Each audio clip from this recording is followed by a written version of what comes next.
कहानी शुरू होती है नोसाकी नाम की एक लड़की से। एक दिन स्कूल में उसे आइवा नाम का एक लड़का मिलता है। आइवा उससे पूछता है, घर जा रही हो? नोसाकी हाँ में जवाब देती है। फिर वो पूछता है, कोई तुम्हारा इंतजार कर रहा है? नोसाकी उसे देखती है और फिर से हाँ कहती है। एक कहावत है ना, जो शांत है उसे शांत ही रहने दो। ये फिल्म इस बात को बहुत अच्छे से दिखाती है। यहाँ सिर्फ नोसाकी की कहानी नहीं है, बल्कि रूमी नाम की एक और लड़की की भी है, जो मुझे तो तात्या बिच्छू से भी ज्यादा खतरनाक लगती है। नोसाकी जैसे ही स्कूल से बाहर निकलती है, कुछ लड़कियां उसका इंतजार कर रही होती हैं। उसे देखते ही वो खुश होने का नाटक करती है, लेकिन ये सिर्फ दिखावा है। इनमें से एक लड़की पीली स्कार्फ वाली, जिसके हाथ में जूते हैं, उसका नाम है तचिबाना। वो नोसाकी को जूते दिखाते हुए कहती है कि इन्हें स्कूल में छोड़ना अच्छी बात नहीं है। फिर तचिबाना वो जूते गड्ढे में फेंक देती है। वो नोसाकी को उन्हें निकालने के लिए कहती है और बेचारी नोसाकी गड्ढे में घुस जाती है, लेकिन अफसोस वो कीचड़ में गिर जाती है। ये जो लड़की साइड में खड़ी सब देख रही है, इसका नाम है ताइको। ये सिर्फ देखती रहती है, कुछ बोलती नहीं। ये कैरेक्टर बहुत सारे सीक्रेट्स छुपाए हुए है और आपको आगे पता चलेगा क्यों। नोसाकी के कीचड़ में गिरने के बाद वो लड़कियां उस पर हंसती रहती हैं। तचिबाना नोसाकी का बैग लेती है और सारा सामान गड्ढे में फेंक देती है, साथ में उसे गालियां भी देती है। नोसाकी कुछ नहीं बोलती, खुद को बचाती भी नहीं। तभी वहाँ 3 लड़के आते हैं, कुगा, हिरोकी और इकेगावा। कुगा लड़कियों से पूछता है कि ये सब क्या चल रहा है, तो तचिबाना उसे चुप रहने को बोलती है। फिर इकेगावा एक बंदूक निकालता है और हवा में फायर करता है। सारी लड़कियां डर जाती हैं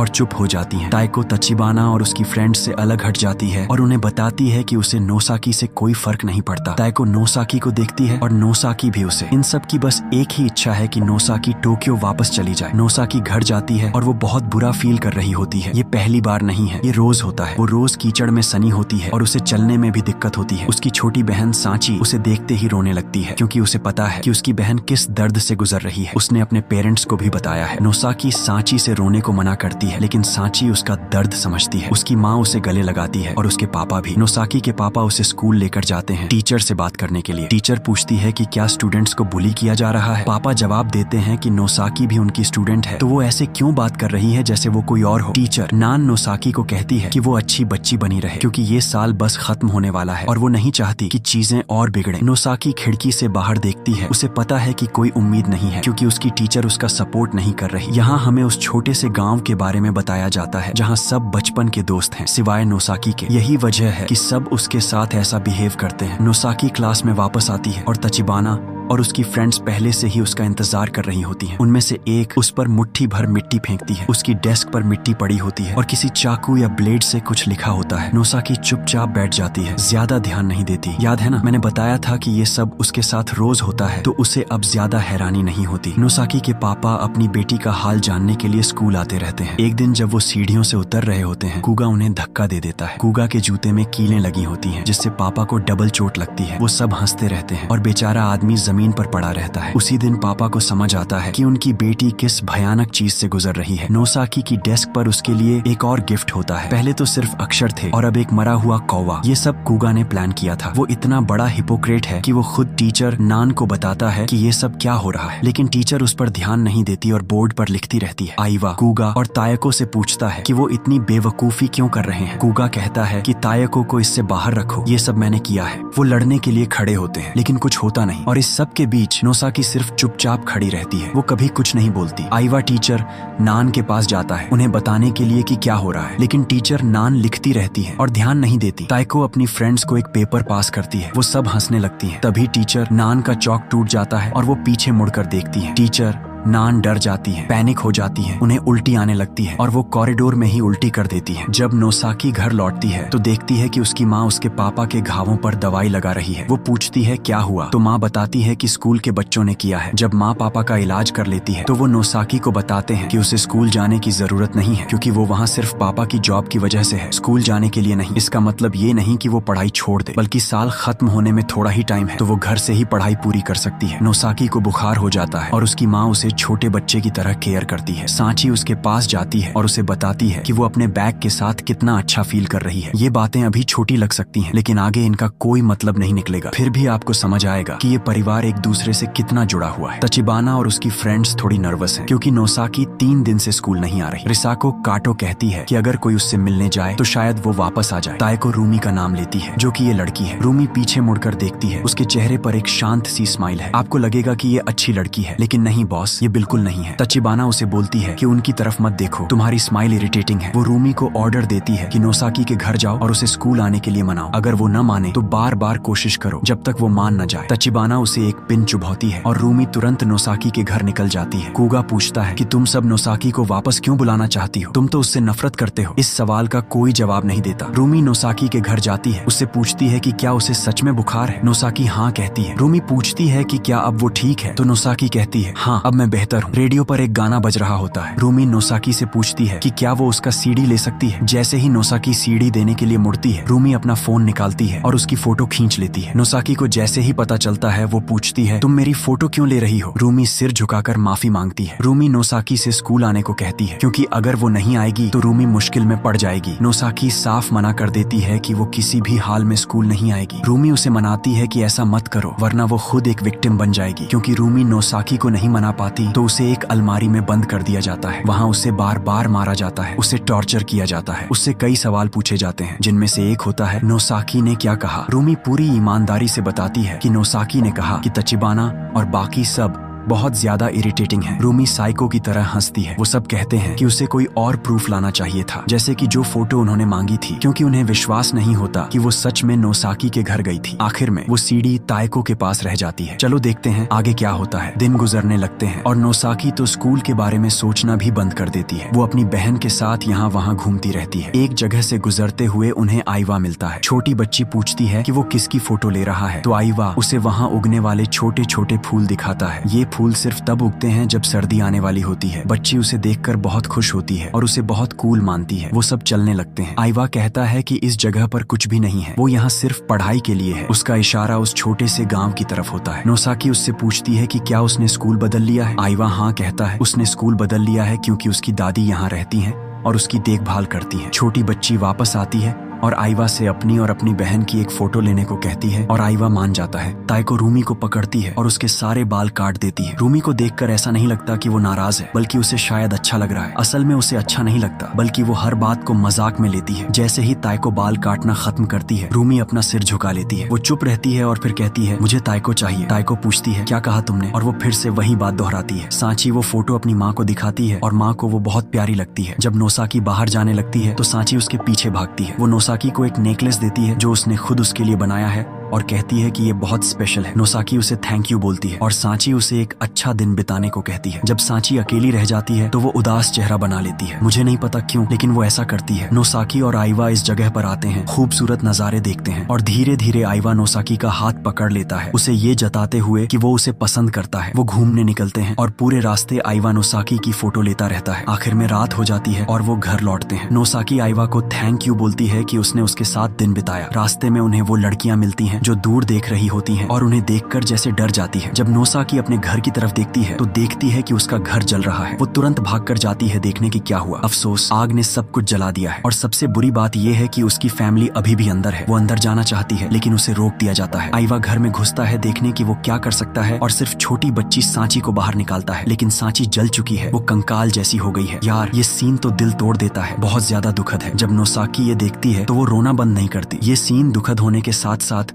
डिस्टर्बिंग भी है। अफसोस, उसके पेरेंट्स मर चुके हैं। दादाजी उन्हें देखने आते हैं। वो आंसू रोकना चाहते हैं लेकिन रोक नहीं पाते। सांची अभी भी जिंदा है लेकिन उसका पूरा शरीर पट्टियों से ढका है, जिसका मतलब है कि उसके पास ज्यादा टाइम नहीं बचा है। नोसाकी को जो हुआ है उससे कोई फर्क नहीं पड़ता, वो एक आंसू भी नहीं बहाती। दादाजी बताते हैं कि सांची इसलिए नहीं मरी क्योंकि उसके पापा ने उसे कमाल के तरीके से पकड़े रखा था। ताइको के स्कूल जाने से पहले उसकी माँ उसे नोसाकी के घर में लगी आग के बारे में बताती है, जहाँ अफसोस उसके माता पिता की जान चली गई। ये सुनते ही ताइको जल्दी से स्कूल जाती है। उसे थोड़ा गिल्ट फील होता है क्योंकि उसे पता है क्या हुआ था। सारे लड़के इकट्ठे होते हैं। वो डरे हुए हैं क्योंकि अगर पुलिस को पता चला तो उन्हें जेल हो जाएगी। रिसाको, काटो और यूरी मियामा ही सिर्फ डरी हुई हैं। एक तरफ उन्हें जेल का डर है और दूसरी तरफ अपने पेरेंट्स को निराश करने का। रूमी भी इस बातचीत का हिस्सा है, जिससे ये साफ हो जाता है कि वो भी इसमें शामिल थी। यूरी मियामा को ताइको की चिंता है क्योंकि वो उन्हें बता सकती है। कुगा कहता है कि उसे ऐसा नहीं लगता और फिर यूरी से रोने को मना करता है। जैसे ही रूमी स्कूल आती है वो ताइको के पास जाती है। वो उसे आग और नोसाकी के पेरेंट्स के मरने के बारे में बताती है। रूमी अपना हाथ ताइको की डेस्क पर रखती है और ताइको उसे एक पेन से गोद देती है। वो उसे साफ कह देती है कि वो कभी उसकी डेस्क को टच नहीं कर सकती। रूमी टीचर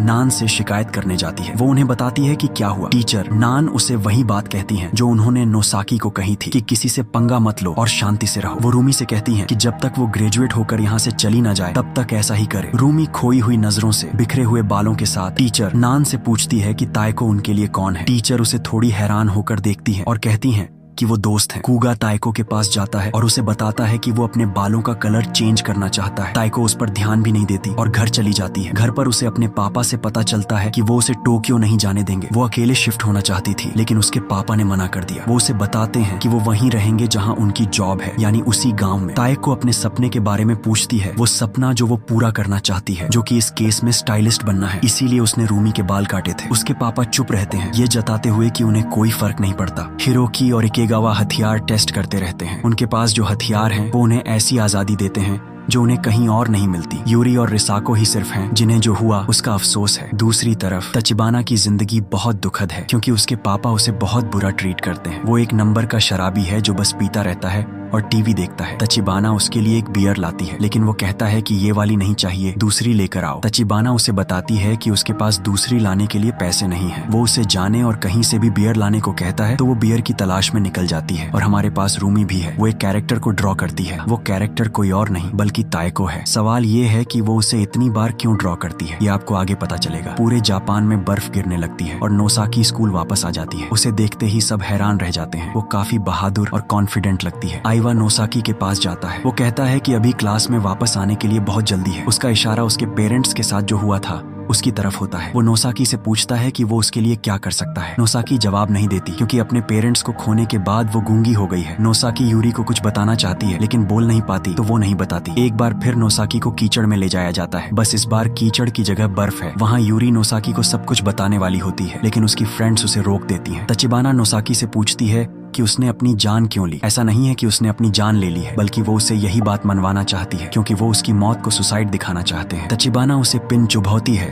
और वो गड्ढे में गिर जाती है। तचिबाना गड्ढे में कूदती है और बाकियों को भी बुलाती है। वो उन्हें उकसाती है कि सब मिलकर उसे मारो। वो उसे गालियां देती है, लातें मारती है और उसे बताती है कि वो उससे कितनी नफरत करती है। उसके हाथ में एक चाकू है जिससे वो उसकी जिंदगी खत्म करने वाली है। जब तचिबाना उसके सामने खड़ी होती है तो नोसाकी एक कील लेती है और उसे उसकी आंख में घुसा देती है। तचिबाना पागल हो जाती है और उसे कुछ समझ नहीं आता। उसकी दोस्त पास होते हुए भी उसकी हेल्प नहीं करती। नोसाकी एक मेटल का पाइप लेती है और तचिबाना को तब तक मारती है जब तक वो शांत नहीं हो जाती। फिर वो यूरी और रिसाको के पास जाती है और उन्हें भी खत्म कर देती है। क्लास में लड़के सोचते हैं कि तचिबाना, यूरी और रिसाको कल से क्यों नहीं दिख रही, वो गायब है। पुलिस स्कूल आती है। आइवा देखता है कि कूगा और बाकी सब थोड़े नर्वस हैं तो वो उनसे पूछता है लेकिन कोई जवाब नहीं देता। जब कूगा घर जाता है अफसोस उसे नोसाकी मिलती है। जब वो उसके पास आती है तो कूगा उसे धक्का देता है लेकिन उसे कुछ फील होता है। नोसाकी ने उसे चाकू मार दिया है। नोसाकी अचानक खड़ी होती है और उसके गाल पर कट लगा देती है। वो उसका पीछा करती है जब तक वो एक खाई में गिर नहीं जाता। पूरी फिल्म में ये नहीं बताया गया है कि ये कैरेक्टर यहाँ मर जाता है या नहीं क्योंकि वो फिर कभी नहीं दिखता तो ये माना जाता है कि वो मर गया है। नोसाकी उसे तड़पता हुआ छोड़कर घर चली जाती है। आइवा नोसाकी से मिलने आता है लेकिन वो सो रही होती है तो वो उसके दादाजी से बात करता है। दादाजी उसे बताते हैं कि जैसे ही नोसाकी ग्रेजुएट होगी वो टोक्यो चले जाएंगे। दादाजी ने तो ये अच्छे इरादे से बताया था लेकिन ये एक बड़ी गलती थी, एक ऐसी गलती जो कुछ ही मिनट्स में सामने आएगी। रूमी अपनी माँ से कहती है कि उसे एक फेवर चाहिए। वो आज रात उनके साथ सोना चाहती है। माँ को ये अजीब लगता है क्योंकि ऐसा कभी नहीं होता। उसकी माँ उसे प्यार करती है और बहुत अच्छे से ट्रीट करती है। वो उससे अपना गद्दा लाने को कहती है और हाँ, वो उसके साथ सोएगी। जब रूमी गद्दा लेने जाती है तो उसे एक कॉल आता है। ये हिरोकी का है। वो बताता है कि कूगा भी गायब हो गया है तो उसे शक है कि नोसाकी ही इन सब के पीछे है। वो उसे साफ कहता है कि रूमी अगली हो सकती है। वो उसे चिंता न करने को कहता है क्योंकि वो और इकेगावा उसे ढूंढने जाएंगे और उसे मार देंगे। नोसाकी घर से बाहर निकलती है और लड़के उसकी निगरानी कर रहे होते हैं तो वो उसका पीछा करते हैं। वो रुकती है जब उसे वो फूल दिखते हैं जिनका जिक्र आइवा ने किया था। एक तीर उसकी छाते को छेदता हुआ निकलता है और वो हिलती नहीं। उसे पता है कि उस पर हमला हो रहा है। वो छाता वहीं छोड़ देती है और चलने लगती है। लड़के जंगल के अंदर उसे ढूंढने लगते हैं लेकिन वो कहीं नहीं दिखती। हिरोकी उसे दूर से देखता है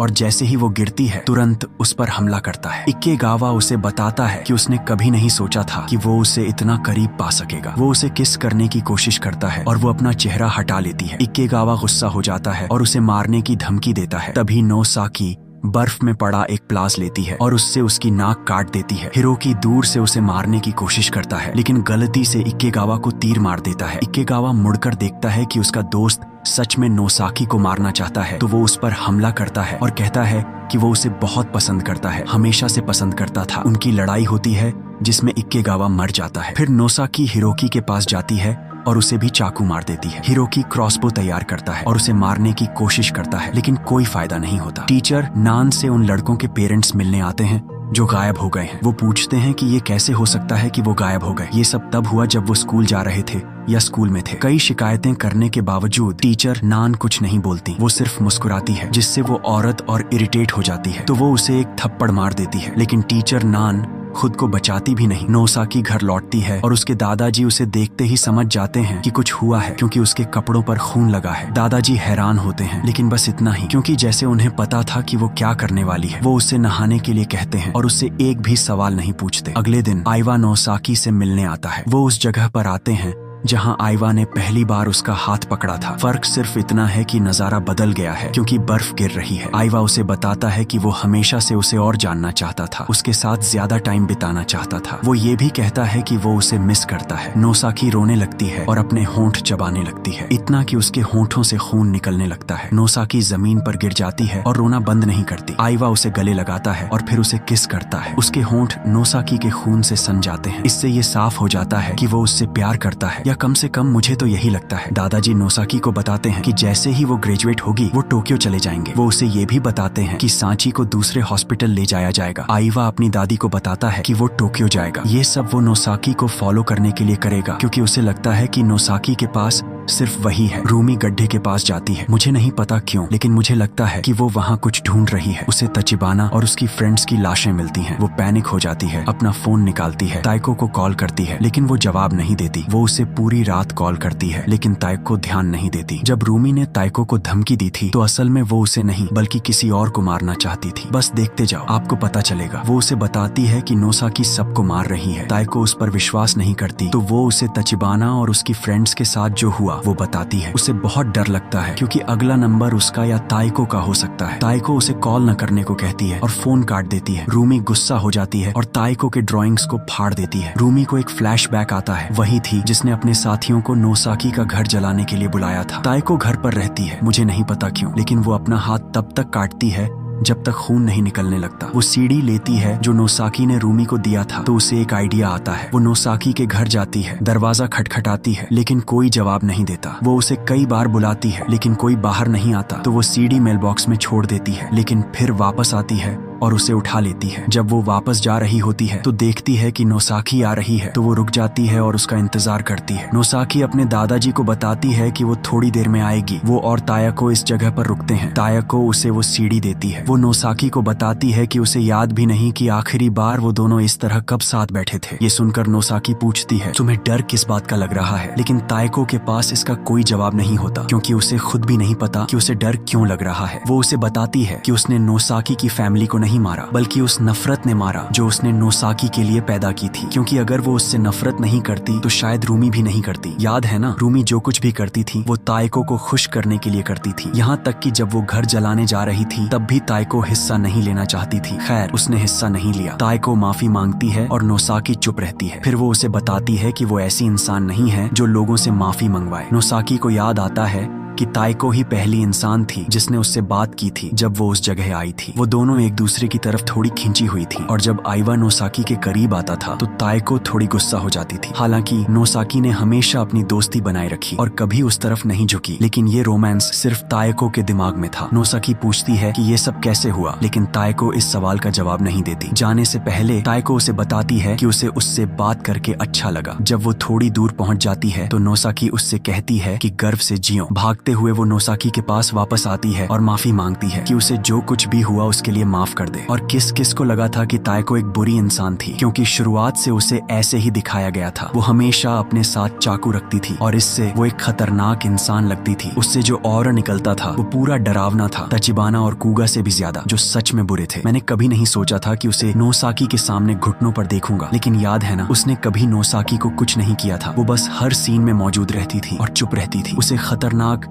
सिर्फ उसका ऑरा बनाता था और कुछ नहीं। जब वो घर जा रही होती है, रूमी उस पर चाकू से हमला करती है। वो उसे मारना चाहती है। ताइको अपना चाकू निकालती है और युद्ध की घोषणा करती है। रूमी में बहुत स्किल है। वो चाकू चलाती है और उसकी टांगों पर वार करती है। वो एक साइको की तरह मुस्कुराती है और फिर उसे पत्थर मारती है। ताइको गिर जाती है। उसे लगभग कुछ दिख नहीं रहा होता। रूमी उस पर झपटती है और वो जैसे तैसे बचती है। ताइको थोड़ी लापरवाह हो जाती है और रूमी उसे बार बार चाकू मारती है। ताइको उसके पेट पर मारती है और उसे दूसरी तरफ फेंक देती है। वो दोनों खड़े होते हैं और अब फाइनल मोमेंट आ गया है। ताइको गुस्से से पागल होकर रूमी पर चिल्लाती है कि उसने जो कुछ भी किया उसके लिए उसे मर जाना चाहिए। तुम सब अपनी मर्जी से मेरे पीछे आए, पागल हुए और अब मुझे घिन आती है। क्या तुम्हें लगता है कि दूसरों को जान से मार देने से मैं तुम्हारी हो जाऊंगी? रूमी दर्द में तड़पते हुए रोने लगती है और बार बार बस यही रट लगाती है कि उसने जो कुछ भी किया वो सब सिर्फ अपनी प्यारी ताइको के लिए किया था। ताइको इस बात पर और भड़क जाती है और उसे हत्यारा कहकर चिल्लाती है। सीधे शब्दों में कहें तो जहां रूमी को ताइको पसंद है, वहीं ताइको को नोसाकी पसंद है। फिल्म में ये सब साफ साफ नहीं बताया गया है, लेकिन यही इशारा किया जाता है। आपको बहुत अंधा होना पड़ेगा अगर आप ये नहीं समझ पाए। गुस्सा होकर रूमी उस पर हमला करती है और ताइको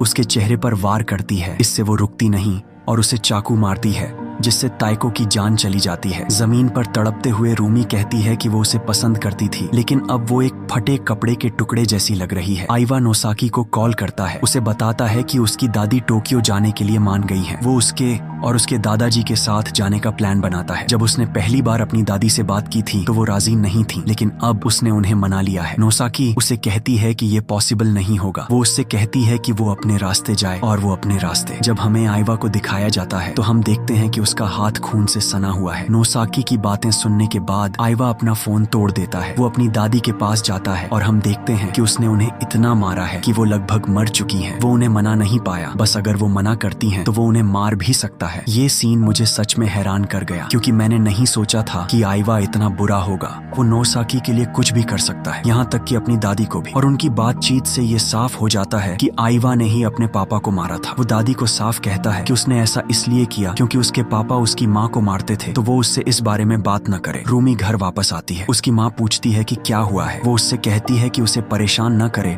और उसे अकेला छोड़ दे। रूमी दरवाजे के पार से चाकू फेंकती है और अगर माँ थोड़ी और पास होती तो वो मर जाती। उसकी माँ उसे बताती है कि वो भी उसकी दोस्त है और उसकी हेल्प करना चाहती है। लड़कों के पेरेंट्स की संख्या बढ़ रही है, अब वो ज्यादा हैं। वो टीचर नान को कटघरे में खड़ा कर देते हैं। वो जानना चाहते हैं कि उनके बच्चों के साथ क्या हुआ है, लेकिन टीचर नान कहती है कि वो सिर्फ एक टीचर है। तचिबाना का पापा उस पर एक बोतल फेंकता है। उसे बस अपनी बेटी चाहिए। वो चाहता है कि वो मिल जाए, लेकिन मुझे नहीं लगता कि ये प्यार सच है। याद है ना, उसने उसे देर रात बियर लाने भेजा था और उसके पास पैसे भी नहीं थे। उसे बस अपनी जिद पूरी करनी थी। अगर इसे प्यार कहते हैं तो मैं नफरत को जानना भी नहीं चाहूंगा। टीचर नान गुस्से में आ जाती है और सबको गालियां देने लगती है। वो उन्हें बताती है कि वो सिर्फ एक टीचर बनना चाहती थी, लेकिन उनके बच्चों ने उसकी जिंदगी नरक बना दी थी। सिर्फ नोसाकी ही नहीं, टीचर भी बुलिंग का शिकार थी। वो हमेशा की तरह उल्टी करती है। वो भागकर बाहर निकलती है और एक स्नोप्लो ट्रक उसे कुचल देता है और उसे तरबूज के जूस में बदल देता है। ये सीन बहुत ग्राफिक है, इसलिए मैं आपको नहीं दिखाऊंगा। रूमी सांची से मिलने जाती है और उसे आग लगाने का प्लान बनाती है। तभी नोसाकी वहाँ आती है और उसकी आंखों में देखकर हम समझ जाते हैं कि वो उसे मारने का प्लान बना रही है। रूमी उसे धमकी देती है कि अगर वो नहीं हटी तो वो उसकी बहन को आग लगा देगी। जब रूमी बेड की तरफ देखती है तो सांची को बैठा हुआ पाती है, तो नोसाकी इस मौके का फायदा उठाकर उस पर हमला करती है, लेकिन वो लापरवाह हो जाती है। जब देखती है कि सांची वैसे रिएक्ट नहीं कर रही जैसा उसे करना चाहिए, तो रूमी भागने का फायदा उठाती है। हैरानी की बात यह है कि कुछ पैरामेडिक्स उसके दादाजी के साथ आते हैं। उन्हें बुरी तरह पीटा गया है। नोसाकी को समझ नहीं आता कि क्या हो रहा है, क्योंकि आइवा उसे ढूंढने गया था तो वो उसके साथ जाती है। रास्ते में वो उससे अपने हाथ दिखाने को कहती है। वो नहीं चाहता, लेकिन वो उसे जबरदस्ती करती है और जब वो अपने हाथ पॉकेट्स से निकालता है तो हम देखते हैं कि वो खून से सने हुए हैं। इससे नोसाकी को पता चलता है कि उसी ने उसके दादाजी को पीटा था। वो झूठ बोलता है कि ये उसे अपनी दादी के घर पर हुआ था। आइवा कहता है कि उसका दादाजी के साथ जो हुआ उससे कोई लेना देना नहीं था, जबकि नोसाकी ने इसका जिक्र भी नहीं किया था। अब नोसाकी को पता चल जाता है कि उसी ने ऐसा किया था, क्योंकि उसने खुद को एक्सपोज कर दिया। दिया। रूमी सीन में आती है और नोसाकी को बताती है कि उसने उसके पेरेंट्स को कैसे मारा। जब रूमी घर पर केरोसिन छिड़क रही थी, नोसाकी की माँ बाहर आई। उसने उनसे पूछा कि वो क्या कर रहे हैं और रूमी ने उस पर भी केरोसिन छिड़क दिया। कुगा ने एक माचिस जलाई, लेकिन उसका इरादा उसे मारने का नहीं था। उसने सिर्फ चेतावनी दी। जब उसने माचिस फेंकी तो गलती से औरत को आग लग गई। क्योंकि सब कुछ कंट्रोल से बाहर हो गया तो उन्होंने सांची और उसके पापा को भी खत्म करने का फैसला किया। सब कुछ ताकि कोई सबूत न बचे। आखिर में रूमी ने ही आग लगाई थी, लेकिन उसकी माँ को नहीं, बल्कि उसके पापा और बहन को। नोसाकी उस पर हमला करने के लिए भागती है और रूमी उसे चाकू मार देती है। ये देखकर कि रूमी ने उसकी प्यारी को चोट पहुंचाई है, आइवा उसे तब तक मारता है जब तक वो और नहीं मार सकता। फिर वो एक डंडा लेता है और उसे रूमी के गले में घुसा देता है और इस तरह रूमी मर जाती है। आइवा अच्छा फील करता है क्योंकि उसने उस इंसान को खत्म कर दिया जिसे वो मारना चाहता था। लेकिन नोसाकी कुछ और सोच रही होती है क्योंकि उसे एक फोटो मिलती है जो आइवा के पास उसकी बहन और पापा दोनों की थी। उसने ये फोटो तब ली थी जब वो घर में घुसा था। उनकी हेल्प करने की बजाय उसने पहले उनकी जलती हुई फोटो ली। ये जानकर कि वो एक साइको है, वो उसे मारने का प्लान बनाती है, लेकिन आइवा उसे गिरा देता है। फिर वो उस पर चढ़ जाता है और उसे मारना शुरू कर देता है। वो उसे प्रोटेक्ट करने की सोच रहा था, लेकिन जो उसने अभी किया उससे नोसाकी को पता है कि वो उस पर विश्वास नहीं कर सकती। आइवा उसे खत्म करने का प्लान बनाता है, लेकिन उससे पहले और भी फोटो लेता है। नोसाकी वहीं पड़ी क्रॉसबो उठाती है और उसे शूट कर देती है। तीर कैमरे के लेंस से होकर गुजरता है और इस तरह आइवा मर जाता है। नोसाकी घर जाती है और बर्फ पर गिर जाती है। वो बहुत घायल है, तो मुझे लगता है कि उसने अपनी जान गंवा दी। स्कूल में सिर्फ ताइको ग्रेजुएट होती है। ये नहीं बताया गया है कि नोसाकी की जान गई या नहीं, लेकिन मुझे यही लगता है। ताइको को नोसाकी के साथ बिताई कई और बातें याद आती हैं और यहीं पर फिल्म खत्म हो जाती है। नोसाकी हमेशा से एक अच्छी इंसान थी और उसे इसकी भारी कीमत चुकानी पड़ी। ताइको हमेशा सेल्फिश थी और उसे बस अपना फायदा चाहिए था, और जब नोसाकी ने कभी उसकी फीलिंग्स का जवाब नहीं दिया तो उसने उससे नफरत करनी शुरू कर दी। तचिबाना के पास सिर्फ उसका पापा था और वो उसे बहुत बुरा ट्रीट करता था, तो वो भी वही देती थी जो उसके पापा उसे देते थे, बुराई। रिसाको और यूरी तचिबाना की कठपुतलियां थीं और इकेगावा और हिरोकी दो असामाजिक तत्व थे। वो बस अपनी दुनिया में रहते थे और कुछ नहीं। उन्हें इस बात में ज्यादा इंटरेस्ट नहीं था कि क्या चल रहा है। रूमी ताइको को पसंद करती थी, लेकिन उसे पहले से पता था कि ताइको उसे कभी नहीं अपनाएगी। उसे अच्छी तरह पता था कि ताइको नोसाकी को पसंद करती है, इसी वजह से उसने उसके माँ बाप को मार दिया। ताइको का रिजेक्शन ही उसे बुरा बनाता है। कुगा तचिबाना की तरह बुरा था और आइवा एक शांत लड़का जिसे फोटोग्राफी पसंद थी। मुझे लगता है कि वो अपनी दादी के पास इसलिए आया था ताकि उसने अपने पापा के साथ जो किया उसके लिए जेल ना हो। खैर, वीडियो पसंद आई हो तो लाइक करना, और अगर आपने अंत तक ये वीडियो देखी तो कमेंट में हीलिंग हार्ट वाला इमोजी डालें नोसाकी के लिए।